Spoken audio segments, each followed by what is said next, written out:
আনতে পারছে না। এজন্য মুস্তাহিদরা, গবেষণা যারা করেন, ইস্তেহাদ যারা করেন, নামাজের সুফল প্রাপ্তির জন্য তারা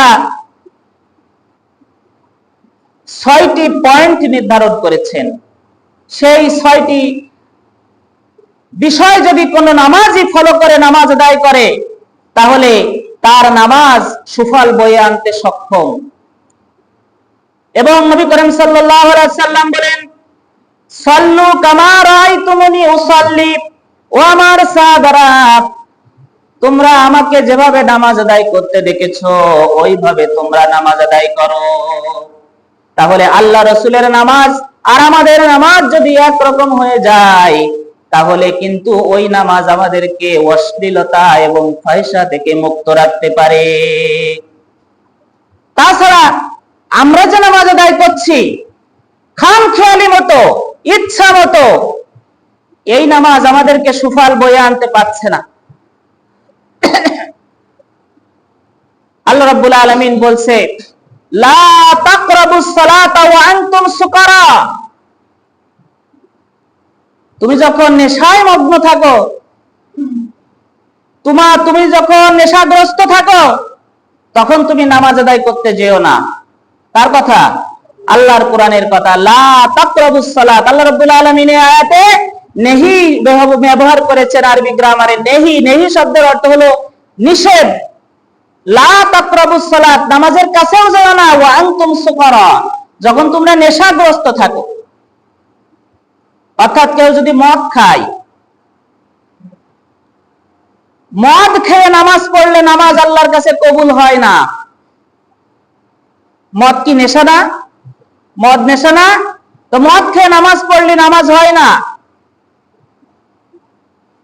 মাদক দ্রব্য সেবন করে মুখে দুর্গন্ধ নিয়ে নামাজ পড়লে নামাজ আল্লাহর কাছে কবুল হয় না। আল্লাহ পাক নিষেধ করেছেন।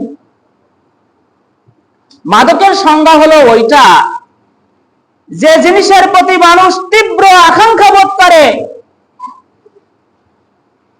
ওইটা না হলে আমি মরে যাব, যেটা আপনাকে নেশায় আসক্ত করে, ওই জিনিসই হলো মাদক। আমরা এই নেশা জাতীয় দ্রব্য পান করে আমরা মসজিদে আসি, নামাজ আদায় করি। আল্লাহ পাক নিষেধ করেছেন, আমি নিষেধ করছি না, আল্লাহ নিষেধ করেছেন। লা তাকরাবুস সালাত।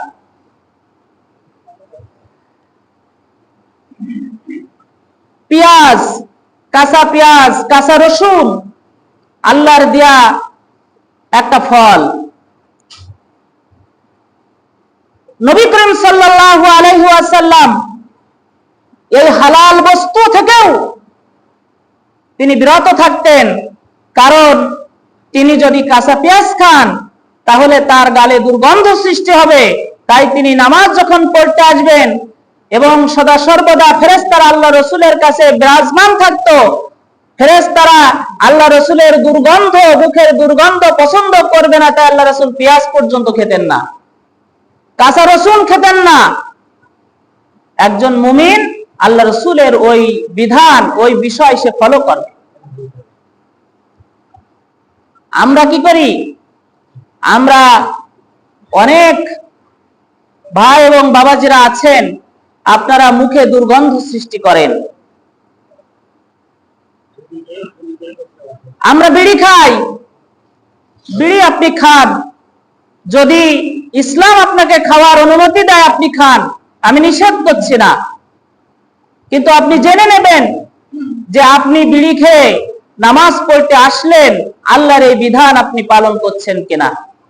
বিড়ি খেলে মুখে দুর্গন্ধ হয় না? মুখে দুর্গন্ধ হয়। সুতরাং আল্লাহ নিষেধ করেছেন, লা তাকরাবুস সালাত ওয়া আনতুম সুকারা।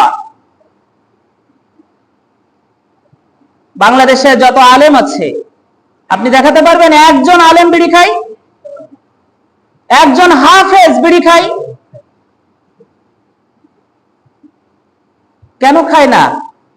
আল্লাহ রাব্বুল আলামিন কোরআনুল কারীমের ভিতরে যে 500-এরও বেশি বিধান দিয়েছেন, তার ভিতরে একটা, বিড়ি খাওয়া যাবে না, মাদক দ্রব্য সেবন করা যাবে না। এটা আল্লাহর বিধান, তাই আলেমেরা খায় না। আমাদেরও তো শখ লাগে, তা আমরা খাই না কেন? বাংলাদেশে লক্ষ লক্ষ হাফেজে কোরআন আলেম, একটা আলেম তো আপনি দেখতে পারবেন না হক্কানি আলেম, শুধু মাথায় টুপি আর মুখে দাড়ি থাকলে তাকে আলেম বলা যাবে? যারা আমলিয়াত আলেম তারা তো এই জিনিসটা সেবন করে না, তারা আল্লাহর বিধান পালন করে। সম্মানিত উপস্থিতি, আমি বলতে চাচ্ছি যে 6টি বিষয় আমরা সালাতে সজাগ থাকব, সেটা হলো আমি নোট করেছি, সেটা হলো সহিভাবে সালাত আদায় করা। আমরা নামাজ মোটেও সহিভাবে আদায় করতে পারি না। সালাতের ভিতরে আমরা যে কথাগুলো বলি, সেই কথাগুলো আমরা যদি বুঝতাম তাহলে নামাজ পড়তে আসতাম না। আপনি যদি শুধুমাত্র সূরা ফাতিহার অর্থটা বুঝতেন তাহলে আপনি নামাজ থেকে অনেক দূরে থাকতেন। আপনি বোঝেন না তাই নামাজ পড়তে আসেন। আল্লাহর সাথে আমরা কি কমিটমেন্ট দিয়ে যাই, আল্লাহর সাথে আমরা কি ওয়াদা করে যাই প্রতিনিয়ত। প্রতিদিন 17 রাকাত ফরজ নামাজের ভিতরে 17 বার সূরা ফাতিহা আমরা তেলাওয়াত করি। আল্লাহর সাথে আপনি 17 বার মিথ্যা ওয়াদা করছেন। আল্লাহর কাছে বলছেন ইয়্যাকা না'বুদু, রব্বুল আলামিন আমরা শুধু আপনারই ইবাদত করি। ইবাদত কি আমরা শুধু আল্লাহর করি? মসজিদের ভিতরে যতটুকু সময় থাকে ততটুকু আল্লাহর করি, বাইরের সময়টুকু শয়তানের ইবাদত আপনি করেন। ওয়া ইয়্যাকা নাস্তাইন, শুধু তোমার কাছেই সাহায্য চাই। সাহায্য কি আল্লাহর কাছে চান আপনারা? শুধু আমরা আল্লাহর কাছে চাই না, মসজিদ থেকে বের হলেই আমরা আরেকজনের কাছে দ্বারস্থ হয়ে যাই যে ওইটি আমার বিপদ থেকে উদ্ধার করবে। এই জায়গায় আল্লাহ দিয়ে কাজ হবে না, নাউজুবিল্লাহ। সুতরাং সূরা ফাতিহা আমাদেরকে যে শিক্ষা দিচ্ছে, আমরা যদি তা বুঝে করতাম তাহলে আমরা এর থেকে বিরত থাকতাম। আবু জেহেল কেন কোরআনের সাথে বিরোধিতা করেছে, রাসূলকে কেন বিরোধিতা করেছে আপনি আমি জানি না। তাই আবু জেহেল কোরআনের প্রত্যেকটা আয়াতের অর্থ, ব্যাখ্যা, তাফসীর, বিশ্লেষণ সহ সে বুঝতো যে এই কথা বলা মানেই তো আমি মুহাম্মাদের দলভুক্ত হয়ে গেলাম। আবু জেহেল তদানীন্তন সময়ে সবচাইতে আরবের শিক্ষিত ব্যক্তিদের ভিতরে একজন ছিল। সে বুঝে আল্লাহ রাসূলের বিরোধিতা করেছে, না বুঝে আল্লাহ রাসূলের সে বিরোধিতা করেনি। সুতরাং সে বুঝেছে যে আসলে মুহাম্মদ কি বলতে চায় আর আমি কি বলতে চাই। দোয়ায়ে কুনুত আমরা তেলাওয়াত করি, দোয়ায়ে কুনুতের ভিতরে প্রত্যেকটি কথার সাথে আমাদের কাজের পার্থক্য আছে। আমরা যা বলি আল্লাহর সাথে আমরা তার ভিতরেই নেই। সুতরাং নামাজ আমাদেরকে শিক্ষা দিচ্ছে বা নামাজ থেকে